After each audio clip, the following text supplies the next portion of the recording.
our next point, three of the four keys that we have today. A plan for Parsons, and if this guy doesn't scare you, he should. You're talking about Micah Parsons, right up there with Myles Garrett as one of the best rushers in the league. Yeah, so this guy's a game wrecker. You have to have a plan. So you're going to see here, this is what they got to do. They got to chip on him with either Njoku or Ford. Then they got to get the ball out quick. Could be a check down. This is what Njoku does very, very well. The thing that they cannot do is they cannot leave their guys open. They cannot leave them by themselves, or they're going to be in big trouble. So again, they have to make sure they help. They have to make sure they change the launch point. Don't put him in a set position.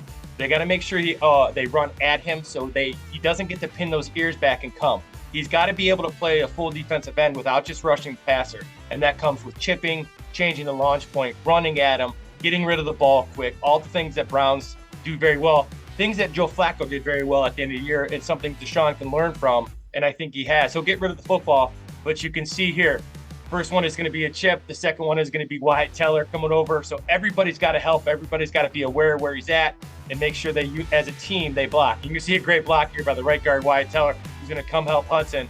And it's just a kill shot. And this is what they got to do. They got to help, and they got to consistently help and never leave those tackles on an island.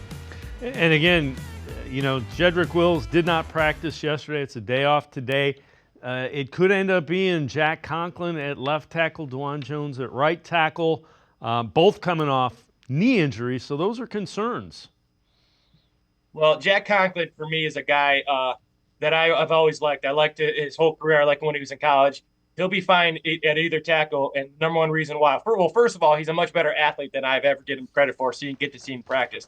But Jack Conklin is a tough, tough guy, and when you're tough and you're a good athlete, you can fight through things. He'll get help with the backs. He'll get help with the launch point. He'll get help with all the things I talked about.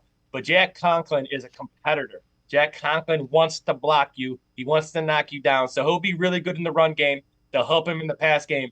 I don't think they lose a thing with Jack Conklin at left tackle. And eventually, I see Jack going back to right and DeJuan Jones going over to the left. The Jedrick Wills doesn't make it back. So they got a lot of options there. Jack Conklin is a really good football player, and I think Browns are very happy to have him at either tackle.